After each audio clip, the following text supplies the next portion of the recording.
بسم اللہ الرحمن الرحیم. ناظرین السلام علیکم. آپ دیکھ رہے ہیں آواز پاکستان اور میں ہوں عبد الباسط اور میرے ساتھ ہمیشہ کی طرح ہیں ارم احمد خان. السلام علیکم. وعلیکم السلام. تو کیا ہے موضوعات جی آج ارم؟ سر آج اے این ایف نے ایک بہت بڑی کارروائی کی ہے اور اس کارروائی میں رانا ثناء اللہ صاحب جو ہیں پی ایم ایل این کے ایک بہت اعلیٰ سطح کے لیڈر ہیں، ان کی گرفتاری عمل میں آئی ہے اور ان پہ الزام یہ ہے کہ وہ 15 kg نشہ آور اشیاء جو ہیں اپنی گاڑی میں لے کر کہیں جا رہے تھے. دوسری طرف ہم نے یہ بھی دیکھا کہ اپوزیشن جماعتوں کا اس پہ ایک بہت ہی بڑا رد عمل سامنے آیا ہے اور وہ خوش نہیں ہیں کہ یہ جو بھی ہے. انہوں نے کہا کہ یہ سیاسی انتقام ہو رہا ہے ان کے ساتھ.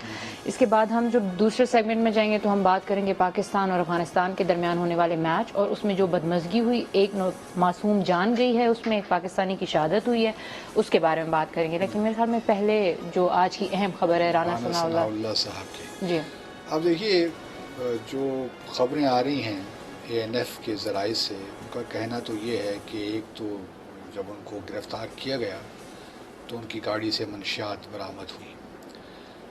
دوسری طرف یہ ایک اور بڑا سنگین الزام ہے کہ جب وہ وزیر تھے پنجاب میں پچھلی حکومت میں، وزیر قانون تھے، تو ان 5 سال کے عرصے میں بھی ان کی گاڑی استعمال ہوتی رہی منشیات کی اسمگلنگ میں. یہ بڑا سنگین الزام ہے. اور اب جو کہنے والے ہیں اے این ایف کا تو یہی ہے، لیکن ابھی وہ ایک میرے خیال میں پریس ریلیز ایشو کریں گے، شاید کوئی ویڈیو بھی بنائی ہے انہوں نے. تو اب یہ دیکھتے ہیں کہ وہ کیا بیانیہ ان کا آتا ہے. لیکن میں ذاتی طور پہ بڑا حیران ہوں کہ رانا ثناء اللہ صاحب، اگر واقعی یہ کہانی درست ہے، جس کے بارے میں مجھے بھی تھوڑے سے شک و شبہات ہیں، اگر واقعی یہ درست ہے تو کس طرح بندہ سوچ سکتا ہے کہ Punjab P M L N Punjab کا صدر ایم این اے اپنی گاڑی کو استعمال کر رہا ہے، وہ بھی اس سچویشن میں جب پتہ ہے کہ پوری آپ کی جو گورنمنٹ ہے وہ آپ کے خلاف، آپ کی پوری پارٹی کے اس خلاف وقت ایک متحرک محاذ ہے. ہرائی تو جاری ہے. بالکل. تو یہ عجیب سی بات لگتی ہے. اور پھر دوسری طرف یہ بھی کہنا کہ پچھلی حکومت میں بحیثیت وزیر یہ منشیات کی اسمگلنگ میں انوالوڈ رہے ہیں، یہ تو اس سے بھی زیادہ خطرناک بات ہے.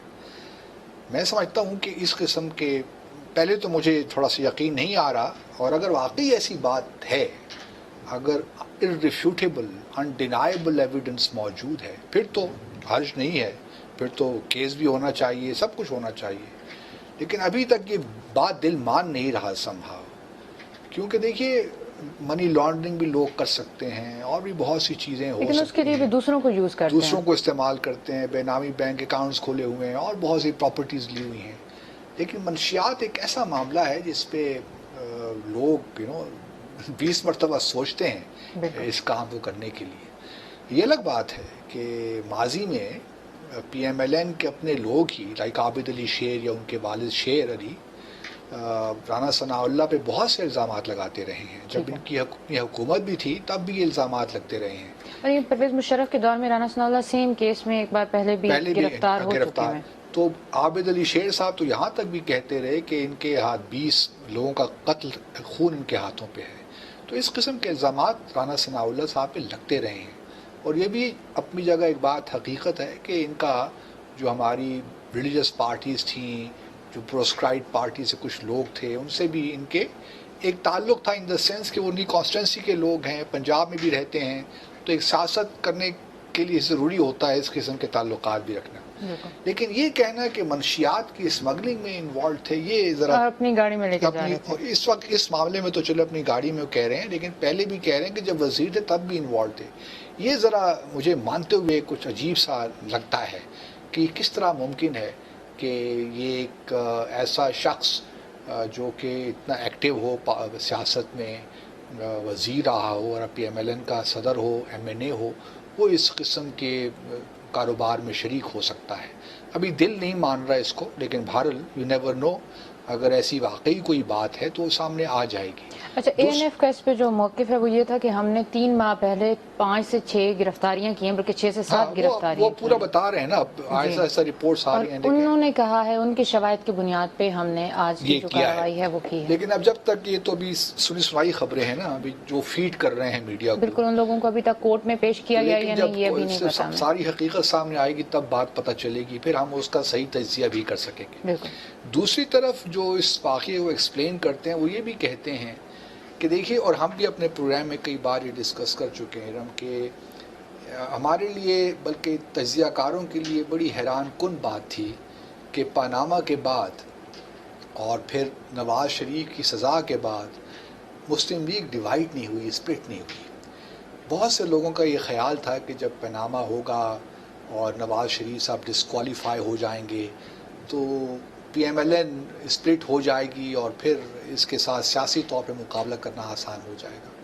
لیکن credit goes to Nawaz Sharif, Maryam Nawaz and Shahbaz Sharif, Hamza Shahbaz, کہ انہوں نے پارٹی کو تقسیم نہیں ہونے دیا. اب لوگ یہ کہنا، جس طرح کل رپورٹ ایک آئی کہ کچھ ایم پی ایز نے اور ایم این ایز نے وزیر اعظم سے ملاقات کی ہے، تو یہ بھی لگتا ہے کہ شاید چھانگلا مانگلا کی جو سیاست کے زمانے میں ہوتی تھی وہ دوبارہ اب شروع ہو گئی ہے. تو یہ اب مسلم لیگ کو واقعی جو ہے اب تقسیم کرنے کی کوشش کی جا رہی ہے. ہم بھی ایک کل پچھلے ہفتے یہ بات کر رہے تھے کہ جو ملٹی پارٹی کانفرنس ہوئی تھی اس میں اگر ہم نے اس وقت ذکر کیا تھا کہ شہباز صاحب کے ساتھ مریم نواز شریف بیٹھی ہیں، اور اب ہم یہی دیکھ رہے ہیں کہ جو نواز شریف کی لیگسی ہے یا جو ہے پیرنٹ ہیں وہ اب مریم سب نواز لگ رہی ہیں، نہ کہ شہباز شریف. تو اب یہ پارٹی کے اندر ایک ٹینشن تو ہے. اس روز بھی ہم نے ذکر کیا تھا کہ شہباز شریف جو ہیں وہ اپنے آپ کو صدر بحیثیت صدر دیکھ رہے ہیں، لیکن مریم نواز دیکھ رہی ہیں کہ جو ووٹ بینک ہے وہ تو سارے ان کے والد کا ہے. اگر یہ شہباز صاحب کو ایز آؤٹ بھی کرتی ہیں، ناٹ ڈیلیبریٹلی اور سو سون، لیکن پارٹی کو اس سے کوئی فرق نہیں پڑنے والا. اصل میں ان کا میثاق کے جو معیشت تھا اس پہ بھی ان کا اختلاف بالکل سامنے آ گیا. انہوں نے کیا، اسی کا سہارا لے کر انہوں نے تنقید کی. تو کچھ لوگوں کا خیال یہ ہے کہ چونکہ رانا ثناء اللہ صاحب ایکچولی قریب ہیں مریم نواز کے بھی، نواز شریف صاحب کے بھی اور شہباز شریف صاحب کے بھی، اور یہ ایک قسم کا برج بھی ہیں بٹوین دا ٹو. اور ان کے خیال میں یہ ہے کہ ان کو اس وقت قید کرنا یا گرفتار کرنا شاید اس لیے ضروری بھی تھا کہ جو M P As M N As چھوڑ کے جا رہے ہیں پی ایم ایل این کو، ان کا چھوڑنا آسان ہو جائے، تاکہ کوئی پارٹی کے اندر ایسی شخصیت نہ ہو جو کہ ان کو روک سکے. تو یہ بھی ایک ہے کہ ابھی جب پارٹی اسپلٹ ہونے کا پروسیس شروع ہو گیا ہے تو ان کو کم از کم سلاخوں کے پیچھے ڈال دیں کچھ عرصے تک، اور پھر دیکھتے ہیں کہ بات آگے کس طرح بنتی ہے. تو یہ بڑی میں سمجھتا ہوں کہ اچھی بات نہیں ہے. ہمارے پولیٹیکل دیکھیے ویسی ہیجان کی کیفیت ہے. اگر میں پھر وہی دہرا رہا ہوں اپنی بات، اگر واقعی ان کے پاس ثبوت ہیں اور خدا نہ خواستہ واقعی ثناء اللہ صاحب ان چیزوں میں انوالوڈ ہیں، پھر تو آپ کے لیے اور میرے لیے کوئی وجہ نہیں بنتی کہ ہم یہاں بیٹھ کے ان کو ڈیفینڈ کریں. کوئی بھی شخص ہو اگر وہ اس قسم کے کاروبار میں ملوث ہے تو پھر تو سزا تو بنتی ہے. لیکن جو حالات ہیں، جو معروضی حالات ہیں، زمینی حقائق ہیں، وہ جو سیاسی اس وقت ہیجان کی کیفیت ہے، سیاسی کشیدگی ہے، وہ تھوڑا بہت شک و شبہ تو پیدا کرتی ہیں کہ شاید معاملہ کچھ اور ہے، اصل معاملہ یہ نہیں ہے. اور پھر یہ بھی یاد رہے کہ رانا ثناء اللہ ایک committed P M L N کے قائد ہیں یا رکن ہیں، جو بھی آپ ان کو کہہ لیجئے. بہت سی سختیاں انہوں نے پہلے بھی جھیلی، پہلے بھی وہ جیلوں میں رہے مشرف صاحب کے زمانے میں، لیکن وہ ڈٹے رہے، پی ایم ایل این کے ساتھ کھڑے رہے. تو یہ بھی ان کو کریڈٹ جاتا ہے کہ جو کنوکشن ہے ان کی اپنی، وہ اس پہ کھڑے رہتے ہیں، اور اپنا جو بیان ہے ہم سب جانتے ہیں، بڑا بیان زور و شور سے اپنا وہ مدعا بیان کرتے ہیں، اور he doesn't means any word. بعض اوقات ان کی تلخی بھی ہو جاتی ہے، تلخ کلامی بھی ہو جاتی ہے دوسرے سائنسدانوں کے ساتھ، لیکن وہ اپنے جو کمٹمنٹ ہے ان کی، اس پہ کسی کو شک نہیں ہے. اب دیکھنا یہی ہے کہ اے این ایف جو ہے وہ کہاں تک معاملے کو آگے لے کر چلتے ہیں، کیا پیش کرتے ہیں، کیونکہ لوگوں میں ایک تذبذب کا تو عالم شکار ہیں ارد گرد پورے پاکستان میں، جہاں جہاں پہ پی ایم ایل این کا ہے، خاص طور پہ پنجاب میں، وہاں پہ تو احتجاج ہو رہے ہیں. فیصل آباد میں بھی ہوا تھوڑا بہت. تو لوگ تھوڑا بہت ہے تو اس سے میں سمجھتا ہوں کہ کچھ لوگ اب پی ٹی آئی کی حکومت کو بھی تنقید کا نشانہ بنا رہے ہیں، کیونکہ لگتا ہے کہ جو شہریار افریدی ہیں منسٹر ہمارے منسٹر نارکوٹکس ڈویژن کے بھی، ان کے علم میں یہ نہیں تھا کہ ان کو گرفتار کریں. جو ان کی اسٹیٹمنٹ سے مجھے معلوم ہوا کہ انہوں نے کہا کہ میں نے رپورٹ مانگی ہے ڈی جی اے این ایف سے کہ بتائیں مجھے. تو جس کا مطلب یہ ہوا کہ حکومت کو شاید علم نہیں تھا اس کا. اگر حکومت کو علم نہیں تھا ان کے کیے بغیر کیا تو حکومت کے لیے ایک ہے کہ جی یہ تو این ایف اپنی کارروائی کر رہا ہے، حکومت سے پرمیشن لینے کی ضرورت نہیں ہے. جو بھی نارکوٹکس میں انوالوڈ ہوتا ہے اور موقع محل میں اگر ان کی گاڑی سے، جس طرح آپ نے بتایا ناظرین کو کہ منشیات درآمد ہوئی ہے، تو پھر تو مسئلہ ختم ہو گیا نا. لیکن اس ایک ان کی پی ایم ایل این کی ایک قائد ہیں، شاید عظمیٰ بخاری نام ہے ان کا، وہ آج کہہ رہی تھیں یہ تو ہم سب جانتے ہیں پاکستان میں ہوتا کیا ہے کہ وہ خود ہی منشیات رکھ دیتے ہیں اور پھر خود ہی کارروائی بھی ہو جاتی ہے. جس طرح شیخ رشید کے ساتھ ہوا تھا، کلاشنیکوف ان کے لال حویلی سے برآمد ہو گئی تھی اور وہ کہتے رہتے تھے کہ مجھے تو پتہ ہی نہیں ہے کہ کیا ہے. اچھا، پی ایم ایل این کے اپنے گنڈا پور صاحب، ان کی گاڑی سے بھی ایک بار کچھ بوتلیں برآمد ہوئی تھیں جو کہا گیا تھا کہ منشیات ہے، لیکن بعد میں بتایا گیا کہ ان کے اندر شہد ملا ہے. شہد تو سراج جو کیا نام ہے ان کا، جو سندھ اسمبلی کے اسپیکر ہیں، ان کے گھر سے بھی چیزیں برآمد ہوئی تھیں تو ان کو بھی شہد کا نام دے دیا گیا تھا. لیکن یہ منشیات کا جو معاملہ یہ کافی سیریس ہے اور یہ دیکھیے اس میں تو سائے موت ہو جاتی ہے اور یہ تو کوئی عام معاملہ نہیں ہے. اور میں ابھی بھی مجھے تھوڑا تأمل ہے اس بیانی پہ پوری طرح یقین کرنے کا.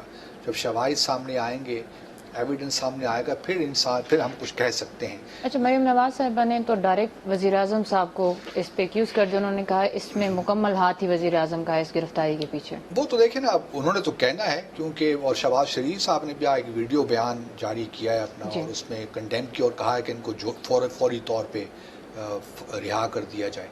اب یہ کس طرح معاملہ چلتا ہے یہ بڑا انٹرسٹنگ ہوگا کہ پی ٹی آئی کی حکومت کس طرح اس کو سارے معاملے کو اپنے آپ کو کنڈکٹ کس طرح کرتی ہے، کیونکہ یہ ایک عام سا معاملہ نہیں ہے. اگر کوئی ہوتا نا کہ میں شراب کی نکل آتی یا کچھ اور چیز ہو جاتی، وہ چلیں پھر بھی یہ ہم تھوڑا سا اوور لوک ان چیزوں کو کر دیتے ہیں.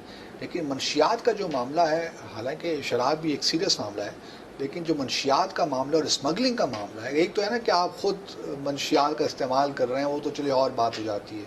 لیکن آپ بحیثیت وزیر منشیات کی اسمگلنگ میں اگر ملوث رہے مبینہ طور پہ، اور پھر آپ 5 سال یہ کام کرتے رہے ہیں. ساتھ میں ایک اور الزام جو ہم بھول رہے تھے، اس میں یہ بھی تھا کہ جو افراد گرفتار ہوئے ہیں ان کے جو تعلقات ہیں وہ کالعدم تنظیموں کے ساتھ ہیں اور وہ ان کے لیے فنڈنگ بھی اکٹھی کرتے ہیں. دیکھیے وہ ایک اور بات ہے، میں اس بات پہ بھی تھوڑا سا، یہ اچھی بات آپ نے مجھے یاد دلائی کہ دیکھیے ایک سیاست دان ہے، اس سے ہزاروں لوگ ملنے آتے ہیں، اس کا تعلق بھی ہوتا ہے بہت سے لوگوں کے ساتھ. اس کا مطلب یہ نہیں ہے کہ اس کے تعلق کی وجہ سے وہ بھی انوالوڈ ہے. ٹھیک ہے، دیکھیے اگر میں کسی آفس میں کام کرتا ہوں تو میرے پاس ہزاروں لوگ ملنے آئیں گے، اب میرا ان سے کوئی تعلق تو نہیں ہو گیا نا. اگر وہ مجھے بحیثیت سیاست دان میں اپنی کانسٹیٹوئنسی کے ہر شخص سے ملوں گا اور میں چاہوں گا کہ مجھے ووٹ بھی دیں، اس کا مطلب یہ نہیں ہے کہ ان کے ہر اچھے برے کام میں بھی انوالو ہوں یا ملوث ہوں.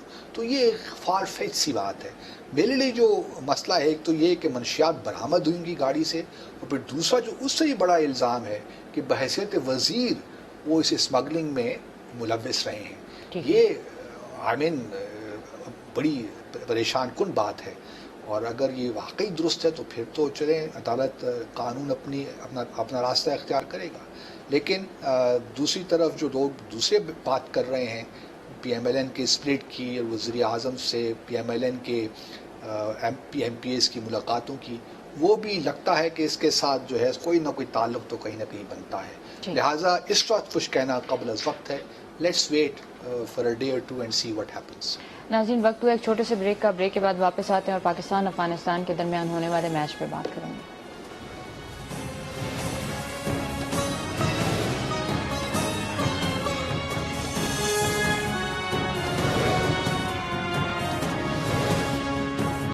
ویلکم بیک ناظرین. افغانستان نے کھیل کے میدان کو میدان جنگ میں بدل دیا. اتنا ہنگامہ برپا کیا گیا کیونکہ پاکستان نے ایک اعصاب شکن مقابلے کے بعد ان کو 3 وکٹوں سے شکست دی. تو بعض سب ہوا یہ کہ شائقین، جو افغان شائقین گراؤنڈ میں موجود تھے، ان کی ہلڑ بازی کے دوران، ایک دوسرے کو مارنے پیٹنے کے دوران ایک پاکستانی شہید ہوا. دیکھیے بڑے افسوس کی بات ہے، کیونکہ یوں لگ رہا تھا کہ یہ میچ تو پاکستان اور بھارت سے بھی زیادہ اس میں کشیدگی ہے. میرے لیے ذاتی طور پہ بڑی دکھ کی بات ہے، کیونکہ میرے آباء و اجداد کا تعلق افغانستان سے ہے، تو مجھے بہت دکھ ہوتا ہے. جی. اور میں سمجھتا ہوں کہ یہ جو ہے اس طرح ہونا نہیں چاہیے، لیکن یہ بات یہاں تک پہنچی کیوں، اس کی بھی ایک بہت لمبی تاریخ ہے. اور پاکستان بننے کے بعد یہ سلسلہ شروع ہو جاتا ہے. جب افغانستان نے جو ڈیورنڈ لائن ہے اس کو انٹرنیشنل بارڈر کے طور پہ قبول کرنے سے انکار کر دیا. افغانستان واحد ملک تھا جس نے اقوام متحدہ میں پاکستانی شمولیت کو نہیں مانا، اور پھر بڑے عرصے تک وہ ہمارے پختونستان کا جو ایشو ہے اس کو انہوں نے لائیو رکھا. اور بلکہ کابل میں انہوں نے ایک پشتونستان چوک بھی بنا رکھا تھا، مجھے یاد ہے جب جایا کرتے تھے وہاں پہ دیکھا کرتے تھے. لیکن ان تمام باتوں کے باوجود بھی اتنی ہیٹرڈ نہیں تھی ویزاوی پاکستان. اور یہ میرے لیے پچھلے تقریباً 9/11 سے اب تک کی صورتحال میں جو تبدیلی واقع ہوئی ہے کوالٹیٹیولی، وہ ذرا پریشان کن ہے. اس میں یقیناً جو ہے بہت سے پلیئرز ہیں جو کہ کوشش کی کرتے رہے ہیں کہ پاکستان اور افغانستان کے درمیان خلیج کو بڑھاتے رہیں، اور اس میں کسی حد تک ان کو کامیابی حاصل ہوئی ہے. Let's accept that. جو حقیقت ہے اس کو ماننا چاہیے، تبھی اس کا کوئی آپ کاؤنٹر کر سکتے ہیں. تو یہ ایک پچھلے کافی سالوں سے کچھ کنٹریز کام کرتے رہے ہیں، اور پھر ہم نے دیکھا کہ کیونکہ ایک سول وار وہاں شروع ہوئی، پختون ہیں جو وہاں کے، ان کی انکلینیشن پاکستان کی طرف تھی. جو تاجکس ہیں، ازبک ہیں، ہزارہ کے لوگ ہیں، ان کا جو تعلق رہا وہ ذرا جو انکلینیشن تھی وہ دوسرے ممالک کے ساتھ رہی، ایران کے ساتھ، ازبکستان، بھارت کے ساتھ. تو یہ ایک وہاں پہ جو ایتھنک فالٹ لائنز ہیں اس کا جو ریجن پالیٹکس ہے اس کی مینیفیسٹیشن وہاں میں نظر آتی رہی. اب یہاں بھی اگر آپ دیکھیے، اور مجھے اس بات کا پورا یقین ہے کہ ابھی بھی افغانستان میں گو کہ ہم کوشش کرتے ہیں کہ ہمارا تمام جتنے بھی ایتھنک گروپس ہیں ہمارا ان کے ساتھ انٹریکشن ہو. بلکہ ابھی پچھلے دنوں ایک بھوربن میں ایک کانفرنس بھی ہوئی تھی جی. جس میں یونس قانونی، رستم دوستم سب لوگوں نے اس میں شمولیت کی تھی. تو ہماری کوشش رہتی ہے، لیکن بہرحال پھر بھی ہمارا جو ایک جو پشتونوں کے اور نان پشتونز کے درمیان افغانستان میں جو معاملات اس وقت ہیں، کیونکہ طالبان زیادہ تر پشتون ہیں جی. اور یہ سمجھا جاتا ہے کہ پاکستان کا تعلق پشتون جو وہاں کی آبادی ہے، ایتھنک گروپ ہے، ان کے ساتھ بہتر ہیں. جو نان پشتونز ہیں ان کے ساتھ ہمارا معاملہ خراب ہے. مجھے اس بات کا بھی یقین ہے کہ جو لنڈن میں جو واقعہ ہوا لیڈز میں میچ کے بعد یا میچ کے دوران بھی جو ہمیں کشیدگی نظر آئی اسپیکٹیٹرز کے اندر بھی، اس میں پشتون ایلیمنٹ آپ کو نظر نہیں آئے گا. بالکل. اس میں وہی لوگ ہوں گے جو کہ کابل کے ہیں یا نارتھ افغانستان کے لوگ ہیں. وہ یقیناً اتنا پروپیگنڈا پاکستان کے خلاف پچھلے دنوں یا پچھلے سالوں میں ہوتا رہا ہے کہ اب یہ ایک نیچرل اس کا آؤٹ کم ہے. اچھا، اس سے 2 دن پہلے افغان جو صدر ہیں وہ پاکستان آتے ہیں اور یہاں پہ ایگریمنٹ ہوتا ہے کہ اب ہم بیان بازی سے بھی گریز کریں گے ایک دوسرے کے خلاف. سطح پہ ہے نا. جی. لیکن اور اس کے ساتھ ہی ہماری طرف سے 1 سال کے لیے ایکسٹینڈ کر دیا جاتا ہے یہاں پہ افغانیوں کا اسٹے، اور اس کے ساتھ ہی 1 لاکھ سے زائد طلباء کو یہاں پہ اسکالرشپ آفرز ہو جاتے ہیں. اور اس سے اگلے 2 دن میں جب میچ آتا ہے تو یہ صورتحال ہے کہ جو جوان نسل ہے وہی ہمارے نوجوانوں کو اٹیک کر رہی ہے. پروپیگنڈا پاکستان کے خلاف اگر آپ انڈین میڈیا اٹھائیے نا، جی، جو ان کے ٹیلی ویژن چینلز اگر آپ دیکھیے، ان کے اخبارات اگر آپ دیکھیے، جو خاص طور پہ کابل سے نکلتے ہیں یا اوپر اگر نارتھ میں اگر جائیے، تو وہ اتنا اینٹی پاکستان اس میں ہوتا ہے مواد کہ آپ حیران رہ جائیں. اور صبح شام جب لوگوں کو یہی باتیں پڑھنے کو اور دیکھنے اور سننے کو مل رہی ہیں تو obviously جو ینگ مائنڈ ہے وہ تو امپریشنیبل مائنڈ ہے.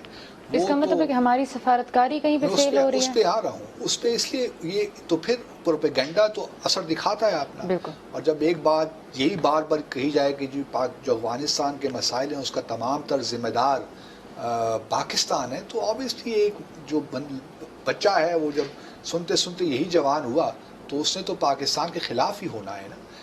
اس کے علاوہ انڈیا نے ہمیں یہ یاد رکھنا چاہیے کہ بھارت نے بے شمار پیسہ لگایا ہے تقریباً $3 بلین بھارت نے مختلف پروجیکٹس میں وہاں لگایا ہے.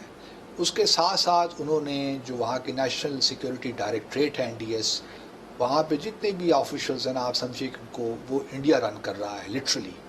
اس کے بعد جتنے بھی ٹیلی ویژن نیٹ ورکس ہیں جو بڑے بڑے افغانستان وہ سارے انڈین اسپانسرڈ ہیں. انڈیا کی ٹیم بھی آپ دیکھ لیجیے جو کھیلنے جا رہی ہے, وہ یہاں پہ جو ان کی جرسیز ہیں اس میں وہاں پہ امول جو کہ انڈین ڈیری کمپنی ہے وہ اسپانسر کیے ہوئے ہیں. بالکل. تو آپ سمجھ سکتی ہیں کہ انڈیا کا کتنا انفلوئنس ہے. انڈیا کے ساتھ جب میچ میں ہارے تھے افغانستان کی ٹیم کے ہی پلیئر کا ایک میڈیا انٹرویو بھی آیا تھا جس میں انہوں نے کہا تھا کہ یہ تو ہمارے بھائی ہیں, وہ جیتے ہم جیتے ایک ہی بات. انڈیا سے ہارے تو کوئی مسئلہ نہیں ہے. اس کے بعد وہ ڈانس بھی کر رہے ہیں, ویڈیو کلپس بہت سے آئے, خوشیاں منا رہے ہیں کہ جی کوئی بات نہیں اپنے بڑے بھائی سے. لیکن گراؤنڈ کے اندر ہی کھلاڑیوں کا بھی ایٹیٹیوڈ جو تھا وہ ٹھیک نہیں تھا. وہ اس طرح کہہ رہے تھے کہ ان کے لیے موت اور زندگی کی کوئی یہ جنگ جاری ہے کہ اس کے پاکستان سے ہارنے کا مطلب یہ ہے کہ پورا افغانستان ہار گیا ہمیشہ کے لیے. تو یہ جو ایٹیچیوڈ ہے, یہ ایک اینیموسٹی جو ہے, یہ کیوں کر پیدا ہوئی؟ پچھلے 15-16 سالوں میں ہم نے بھی بہت اسپیس دی ہے بھارت کو افغانستان میں.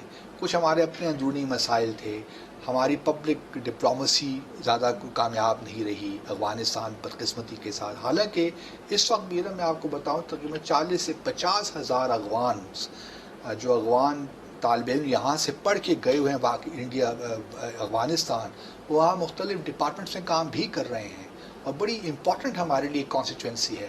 لیکن ہم ان کو بھی صحیح طور پہ آرگنائز نہیں کر سکے بدقسمتی کے ساتھ. ایک وقت تھا کہ ہم نے ان کی ایک ایلومنائی بنائی تھی, لیکن وہ بھی لگتا ہے کہ اب ڈورمنٹ سی ہو گئی, یہ فنکشننگ نہیں رہی. تو ہمیں, میں یہ نہیں کہتا کہ ہمیں یہ افغانستان اور پاکستان کے پرابلمس چلتے رہیں گے, ان کو اتنا آسان نہیں ہے ہینڈل کرنا. پبلک لیول پہ جو خاص طور پہ جو نان پشتون گروپس ہیں افغانستان میں, آپ یہ سمجھ لیجئے کہ کوئی ایک دن میں وہ پرو پاکستان نہیں ہو جائیں گے اور سینٹیمنٹ کریٹ نہیں ہو سکتا. یہ ایک پروسیس ہے, یہ جنریشنل پروسیس ہے. ہمیں, اور دوسری ایک بات اور مجھے اس سے یاد آئی کہ آپ نے بھی کہا کہ افغان ریفیوجیز یہاں پہ ہیں. پاکستان نے بے شمار قربانیاں دی ہیں. ہم نے ایک وقت میں 50 لاکھ افغان ریفیوجیز کو یہاں پہ رکھا ہے, ہوسٹ کیا ہے. ابھی بھی ہمارے ہاں 2 ملین افغان ریفیوجیز یہاں پہ ہیں. لیکن پاکستان میں یہ لوگوں نے کہنا شروع کر دیا کہ جی ہمیں ان کو نکال دینا چاہیے. یہ بات ہی مناسب نہیں ہے. ہماری اپنی ایک وقار ہے بحیثیت قوم, اور یہ جو افغان ریفیوجیز ہیں یہ خوشی سے یہاں نہیں بیٹھے ہوئے. اگر یہ پاکستان آئے تھے تو وہاں کے حالات ہی ایسے تھے, سوویت یونین نے آکوپائی کیا, اس کے بعد سول وار ہوئی. تو ہمیں جو کام بھی کرنا چاہیے اپنی جو ہماری ویلیوز ہیں ان کو سامنے رکھ کے کرنا چاہیے. افغانستان ہمارا ایک امپورٹنٹ نیبر ہے. ہمیں افغانستان, ہم جانتے ہیں کہ افغانستان میں امن ہوگا تو پاکستان میں امن آئے گا. وہاں اگر امن ہے تو ہم اپنے اکنامک جو ہمارا پوٹینشیل ہے ہم اس کو صحیح معنوں میں استعمال کر سکتے ہیں. یہی چیز افغانستان کے آڈینس کو بھی سمجھنی چاہیے. ہمارا اگر سینٹرل ایشیا میں ہمیں ایکسیس چاہیے تو افغانستان ضروری ہے.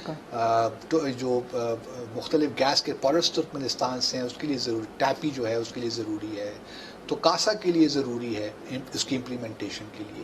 تو ہماری دونوں ممالک کی جو اکنامک پراسپیرٹی ہے وہ دوسرے کے ساتھ کیا کہتے ہیں کہ انٹرٹوائنڈ ہے. تو ہمیں دونوں کو سمجھنا چاہیے. پاکستان کے لوگ ہمیشہ سے بڑے ہاسپٹیبل رہے ہیں اور یہ ہماری ایک اسٹرینتھ رہی ہے, تو ہمیں بھی تھوڑی سی احتیاط کرنی چاہیے. لیکن بہرحال یہ میچ دیکھ کر جو ایک کشیدگی کا عالم تھا, ٹینشن, مجھے کوئی اچھا نہیں لگا. پاکستان میں کسی کو بھی نہیں اچھا لگا ہوگا, کیونکہ یوں لگ رہا تھا کہ ہم کسی روایتی جو ہمارے حریف ہیں خدا نہ خاصہ دشمن کے ساتھ یہ مقابلہ ہو رہا ہے. حالانکہ پاکستان اور افغانستان نے لارجلی ایک اچھا ریلیشن شپ رہا ہے اور اس کو آگے بڑھانے کی ضرورت ہے. بالکل. ناظرین وقت تو ایک چھوٹے سے بریک کا, بریک کے بعد لیں گے آپ کی لائیو کالز.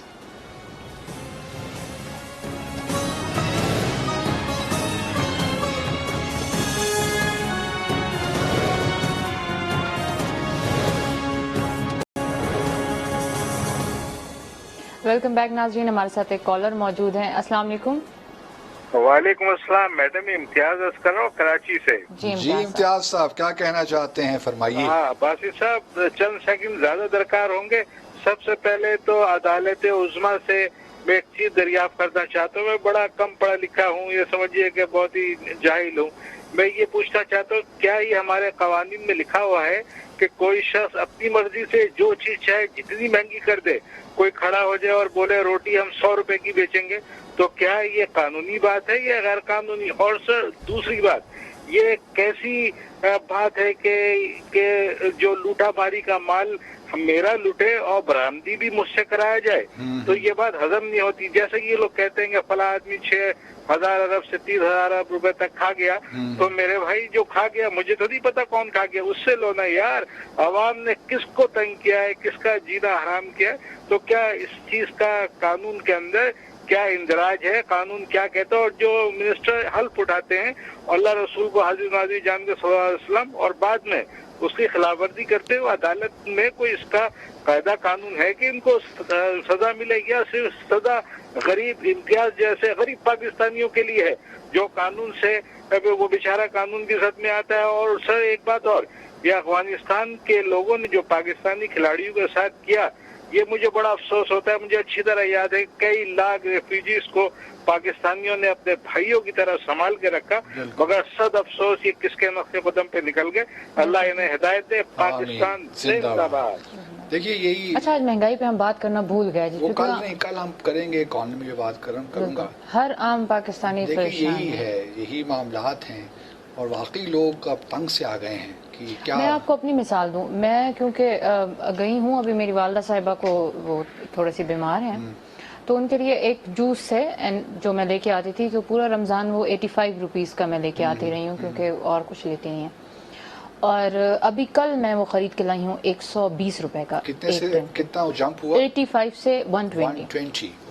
تو 35. اب آپ دیکھیے کہ ہم کہاں پہ جا رہے ہیں. ہم مریضوں کے لیے چینی بہت مہنگی ہو گئی. ایک اور کالر ہے ہمارے ساتھ. ہیلو ہیلو ہیلو, کوئی صاحب ہیں جی یا صاحبہ؟ لائن ڈراپ ہوئی ہے. نہیں, واقعی یہ چیزیں تو بہت مہنگی ہو گئی ہیں, ہر چیز ہی مہنگی ہو گئی ہے. تو جو لوگوں کا گلہ ہے نا, وہ بنیادی طور پہ یہ ہے, کل بات کروں گا اس سے میں, لیکن جو یہ پالیسی ہے نا گورنمنٹ کی کہ ٹیکس ہم نے لوگوں سے لینا ہے.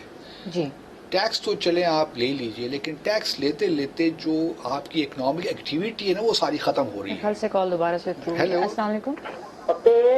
ہیلو جی السلام علیکم. جی وعلیکم السلام. کون سا بول رہے ہیں؟ میں اشرف قندھاری بات کر رہا ہوں. قندھاری صاحب, جی قندھاری صاحب فرمائیے کیا کہنا چاہتے ہیں؟ ہاں بادشاہ بھائی, میں نے آپ کے پروگرام کے توسط سے آپ کو یاد ہوگا شاید کال کی تھی ڈیم کے سلسلے میں. میرا خیال ہے ہماری گورنمنٹ کو پیسوں کی ضرورت نہیں ہے, کیونکہ میں نے یاد پھر میرا اماؤنٹ بہت چھوٹا تھا, میں نے کہا تھا کہ 60-65 کروڑ روپے دے دوں گا ڈیم فنڈ میں, تو میرا خیال لوگ انٹرسٹیڈ نہیں ہے. میرا بھی یہی خیال ہے قندھاری صاحب, کیونکہ اس ڈیم کو بنانے کے لیے تقریباً 1400 ارب روپے چاہیے, اور وہ جو ہے 10-11 ارب تو سپریم کورٹ کے چیف جسٹس صاحب نے ریز کر دیا تھا, اور اس کے بعد اب 70-80 کروڑ سے اس ڈیم تو بننے والا نہیں ہے. قندھاری صاحب آپ لائن پہ ہیں؟ میرے خیال سے لائن آپ نے, میرے خیال سے دوسرے کون کالر ہیں؟ جی ہیلو ہیلو. السلام علیکم. جی وعلیکم السلام. کیسے ہیں باسی صاحب؟ کیسی ہیں آپ؟ جی اللہ کا بڑا کرم ہے. فرمائیے آج آپ کے ذہن میں کیا ہے؟ باسی صاحب میں نے بات تو کچھ اور ہی کرنی تھی. وہ آج وہ رانا ثناء اللہ کا وہ رولا پڑ گیا, تو میں سمجھ نہیں آتی کہ کیا بات کروں. باتیں تو بہت ساری ہیں. اب وہ دیکھیں وہ انڈیا والوں نے کیسے میچ خراب کیا پاکستانیوں کے لیے, کیسے کام خراب ہے. دوسرے چلو افغان ہی تو گئے بھاڑ میں, یہ انڈیا والے انتقام کے لیے کہیں باز ہی نہیں آتے. وہ ہر چند کہتے انہیں نیچا دکھائیں, اور ان کے تو جی پنڈت بیٹھے دعائیں مانگ رہے ہوتے, پڑھائیاں کر رہے ہوتے کہ پاکستان ہار جائے. پاکستان ہماری be be Bushra be be نہیں ہے, وہ کیوں نہیں پھونک مار دیتی؟ وہ بھی مارے پھونک رکھے, پاکستان بھی جیتے, ورلڈ کپ جیت کے. ایسی بات ہے. اچھا انڈیا کا بیچ میں جب ہم نے تذکرہ بھول گئے, ہم اس میں کرنے میں ہم ابھی کر دیتے ہیں کہ جو میچ کے دوران میں جہاز کے تھرو ایک چلایا گیا تھا, ٹکر چلایا گیا تھا, وہ بھی it was in bad taste, اور ہماری حکومت نے اس پہ احتجاج بھی کیا ہے, اور لندن میں بھی اور یہاں بھی. اور ساتھ یہ بھی کہا ہے کہ انویسٹیگیٹ کریں کہ جو اسپورٹس ہے اس کو آپ پالیٹکس کی نظر کیوں کر رہے ہیں. اور ٹھیک ہے, احتجاج کرنا بھی چاہیے, تھوڑا ٹھیک کیا ہماری حکومت نے. تو دیکھیے نا, یہ جو ہے ایک اچھا موقع تھا, ایک اچھا میچ ہونے والا تھا, لیکن وہ بھی پالیٹکس کی نظر ہو گیا. انڈیا کا جو میچ ہوا وہ بھی کہہ رہے ہیں کہ وہ کچھ فکسنگ کے تاثرات وہ تو ملے ڈیفینیٹلی مجھے تو لگ ہی رہا تھا جان بوجھ کے آ رہے ہیں. یہ کچھ لگتا نہیں تھا کہ کوئی باقی کوئی میچ ہو رہا ہے. بالکل اس میں کوئی کمپٹیشن نہیں لگ رہا تھا. لگ رہا تھا کہ بس یہ انڈرسٹینڈنگ ہو چکی ہے. لیکن اب مجھے نہیں معلوم کہ کس طرح معاملہ چلے گا. پاکستان سیمی فائنل اگر بنگلہ دیش کو ہرا دیتا ہے تو تب کیا ہم سیمی فائنل میں آٹومیٹکلی پہنچ جائیں گے, یا بھی کچھ اور ٹیموں کا ہارنا جیتنا بھی ہماری قسمت کا فیصلہ کرے گا. ایک کالر ہے ہمارے ساتھ. السلام علیکم. ہیلو ہیلو ہیلو جی, کون صاحب؟ نجم بات کر رہا ہوں. جی جی, فرمائیے کیا کہنا چاہتے ہیں. بات کرنی تھی, بات صاحب کا پروگرام آ رہا ہے. جی جی, بول رہے ہیں نجم الدین صاحب, بولیے, فرمائیے کیا کہنا چاہتے ہیں. نجم الدین صاحب, اچھا کال ان کی ڈراپ ہو گئی. وہ انتظار ہی کرتے رہے کہ شاید, حالانکہ ان کی ہمیں آواز آ رہی تھی. تو نیکسٹ ٹائم نجم صاحب انشاءاللہ آپ سے بات ہوگی. تو اب پروگرام کا میرے خیال میں آخری منٹ ہی رہ گیا ہے, ہم مزید کالز نہیں لے پائیں گے. تو بنیادی طور پہ آج جو ہم نے بات چیت کی ہے, ایک تو رانا ثناء اللہ صاحب سے حوالے سے, اور دوسرا جو ہے افغانستان کے حوالے سے. کل ہم کوشش کریں گے کہ تھوڑا سا جو اکانومی ہے اس پہ کچھ تھوڑی بات کریں, ڈسکس کریں, اور شاید حکومت کو ہم بتانے میں کامیاب ہو جائیں. ویسے تو بڑے بڑے وزٹس بیٹھے ہیں حکومت کے پاس, ہماری کیا حیثیت, لیکن کچھ چیزیں ایسی ہیں اگر حکومت ان پہ غور کرے تو شاید جو اس وقت عوام کے حالات ہیں ایسے نہ ہوں, کچھ بہتری آ جائے. بالکل ٹھیک. ناظرین, امید ہے آپ کو آج کا پروگرام پسند آیا ہوگا. آپ ہمیں فیس بک, ٹویٹر اور یوٹیوب پہ فالو کر سکتے ہیں اور اپنی رائے بھی شیئر کر سکتے ہیں. انشاءاللہ آپ سے کل ملاقات ہوگی. اللہ حافظ. پاکستان زندہ باد.